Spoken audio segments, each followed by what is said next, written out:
Evening all and welcome. This is a video of the TA Outdoors axe. For those of you that haven't heard of it, it is a collaboration between Thorn Blacksmiths from England and Mike from TA Outdoors, the YouTube channel. The reason I bought this is not because I'm a fan of TA Outdoors. I mean, I am. I subscribe to the channel. I think it's a great channel. I want to support Mike in what he's doing. I want to support British craftsmen. I'd say even more than that. And I think it's important. This is an important product. And the reason I bought it really was its design, but also its heritage, because this is an entirely British-made product, which is great. We're talking oak bark tannery, leather, the last oak bark tannery, as I understand it, according to the TA video, in the UK. British steel, made on an anvil, obviously with the use of a power hand and a hammer as well, and ash from Mike's Woodland. So this is the axe. Let's just see if I can actually get this undone without cutting myself. So put the sheath to one side. There it is. So, I mean, it's an absolutely beautiful quality item. It's, yeah, I mean, the design itself is lovely. It's sort of Norse look to it. It's a really nice piece of ash.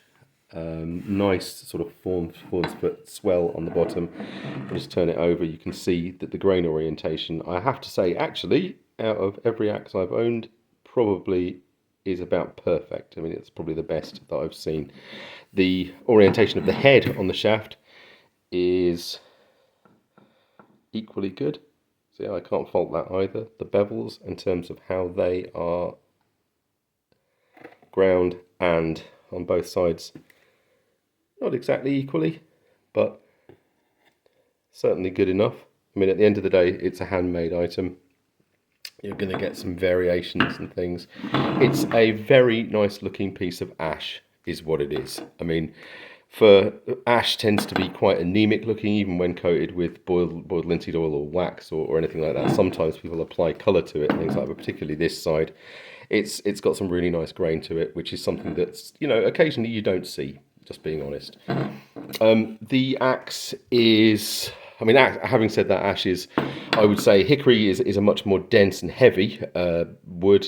Ash, much less so, and but you know, you get that light, you get that head, that sort of head heaviness, that forward balance from having a lighter handle anyway. So the it's, I mean, just in terms of getting it in hand, I haven't even used this thing yet. Hopefully we'll take that out and show you it in use soon, but sorry about that's not focusing at the moment, is it? I can feel already that that's pulling right back into my hand, right to the bottom of the fawn's foot, and that's really doing its job, swelling in there. That nice curve on the bottom there, which you don't always get on hatchets, is you're pulling itself right. It's curving right into my palm there as well, which feels very comfortable. It's got a slight texture to it, which is good as well, because I don't like to see these sanded too shiny. The problem with those is that you're never going to use this axe. I mean, I've got XL size hands. You're never going to use an axe this small with two hands, so you don't need it to be shiny and sliding your hands up and down it as you would as a sort of full size axe or boy's axe.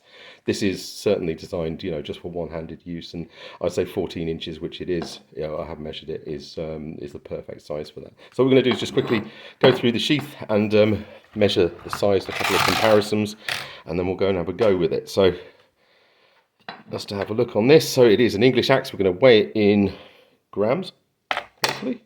Yeah, 787. Let's just put that in a different position, see if it's about right. 788. 800 if you put it in that direction. So that, I think that all that proves really is that my scales aren't that accurate. So it's looking at 798 or thereabouts. And if you really want to, if we want to have a look at that in grams, sorry, pounds and ounces, let's have a look. There you go. So about 1 pound and 12 ounces or thereabouts. But let's have a close up of that head.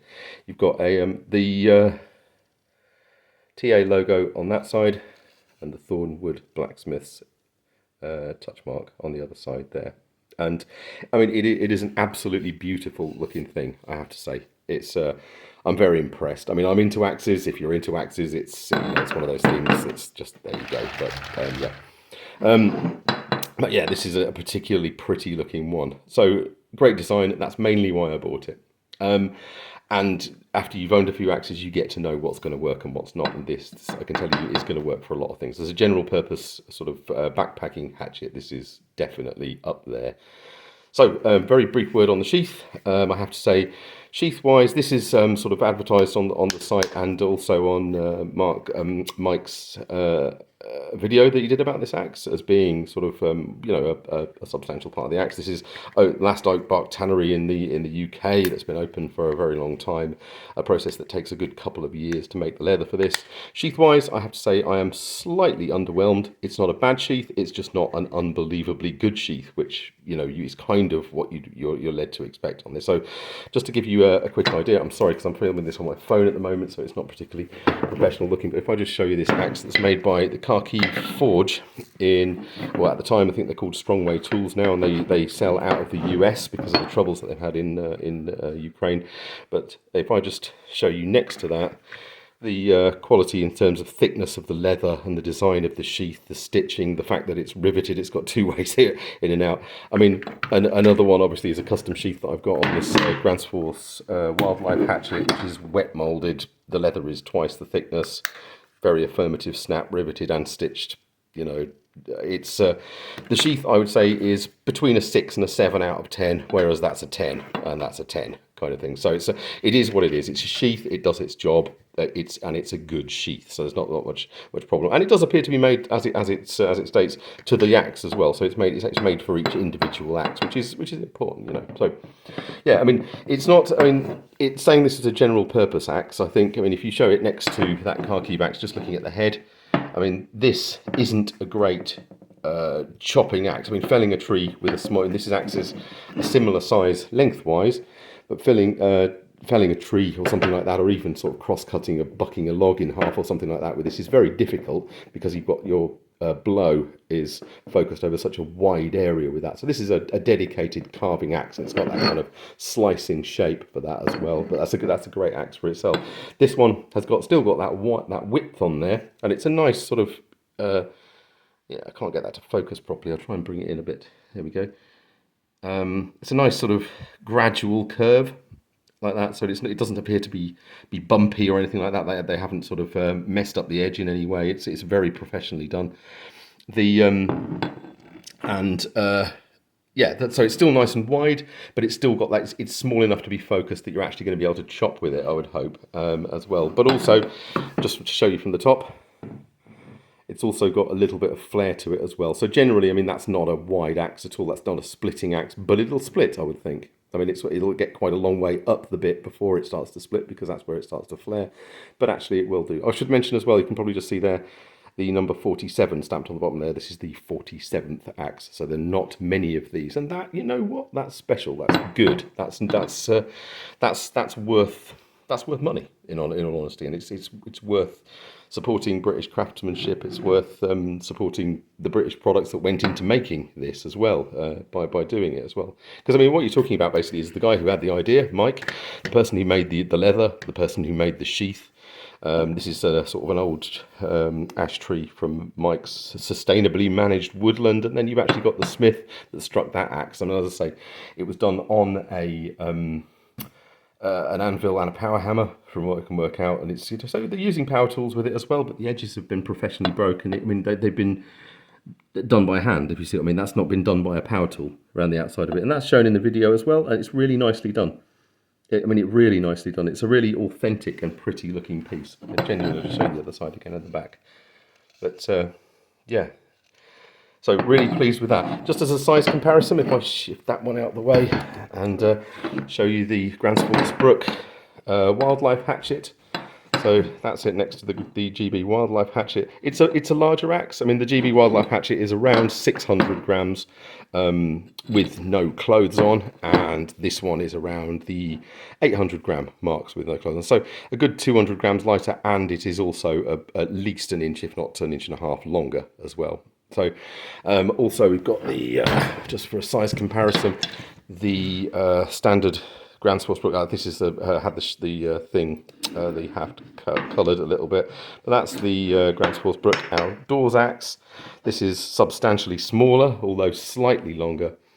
But only, you are talking about sort of a quarter of an inch, half an inch or thereabouts longer.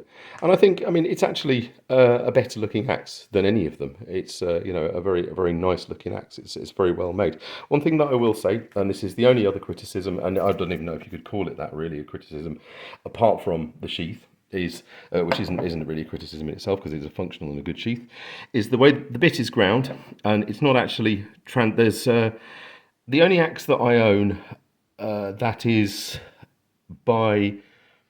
There are two axes that I own by Grand Sports which have a full convex, effectively, which is graduated right back into that. So this one here is an old example of the Wildlife hatchet, which is it's very well used. I've had this for 12, 13 years, more than that possibly, and it's yeah, that's been ground quite high up there, and you can feel no transition at all between the cheek of the axe and the bit down the front. So, and here, not the same with this axe, which is a more modern version. This one has a step, which you can see quite clearly where the light is there, and that moves up, and it's like a ridge that goes there. I don't have it with me at the moment, it's actually in the shed at the moment, but the Grand Sportsbrook Ray Mears Wilderness axe, which I own as well, that has the same as the standard Grand Sports sheath, and I have to say the standard Grand Sports sheath is nowhere near as good as the sheath that came with the TA axe. The TA axe sheath is much better, but that does have, because that was also struck on an anvil, the Wilderness axe, that has that kind of it's not just made using the standard Grand Sportsbrooks dies that they have on the old Victorian machinery that they use. It's actually done with a blacksmith has made that. And that was actually, Ray Mears told me that himself when I bought the axe. In fact, I went on one of his courses. So that's straight from the horse's mouth. So this, what you can see is that it is actually quite a pronounced step. So that's just been ground, basically. So they've ground that on a belt. And it's very, very sharp, and we'll test that out, as I say, in a little while. But so it's not a criticism so much as just so if you'd bought this axe and it had been made by a blacksmith 200 years ago, that would have been absolutely, I'm sure, there would have been no ridge there at all, and you would have had the sort of slicing profile which would come right the way back here, polished, and it would have looked a little different than this. Just a word on pricing and that kind of thing. This axe was £220. There was a delivery charge on there as well, so it was 226 something or other. What I would say, and this is, please understand, this is not a criticism, and please don't take this the wrong way, Mike, if you're watching it or anything like that, but what it appears to have happened is this has been shipped back to Mike's. I ordered it, and I ordered priority delivery, so that was next day delivery. I ordered it on the Friday and received it on the Wednesday, and it was shipped on the Tuesday. So the Royal Mail did their job, I think, and brought it within about 24 hours, but actually it was shipped 4 days after I ordered it. But that's not necessarily that that's a problem at all. It certainly is worth waiting for, and 4 days is not exactly a long time in the grand scheme of things. So it's, generally, so far, having just unboxed this and received it today, I'm not just pleased with it, I am over the moon. It's fantastic. The £220 I paid for it, at the moment, does it seem like it's worth it? Absolutely, 100%. I think what you need to understand, people will look at Grand Sportsbrooks and think I've owned 7 Grand Sportsbrooks in my life. I own probably 4, I think, at the moment, and no, I don't. I own 5. And they're very, very good axes. There's no two ways about it. They are not mass produced, but they are produced in large numbers on old-fashioned but industrial scale machinery that's used to produce things by very professional smiths that know exactly what they're doing. Hickory is an optimal product to make something like an axe shift shaft from. It's fitted with a sort of 40-ton hydraulic ram from memory, and fitted in the same way. The older ones like these are fitted with the stud, and the newer ones tend not to have that, I think. This newer one doesn't have that. So but yeah, very similar in a lot of ways, but not individual pieces, and not UK made and sourced in every way. So I have to say, for buying an original, axe like this, as in something that's this original, a numbered piece and things like that, £220 is not that bad.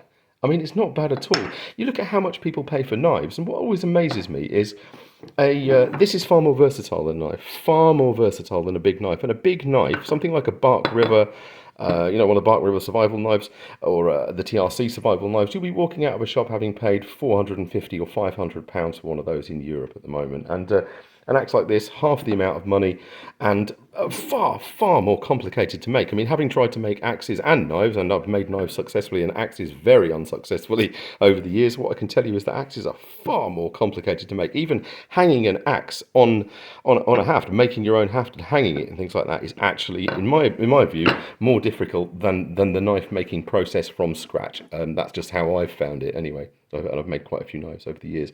But yeah, I mean, another quick look at this before it gets to go out, and yeah, it's there we go.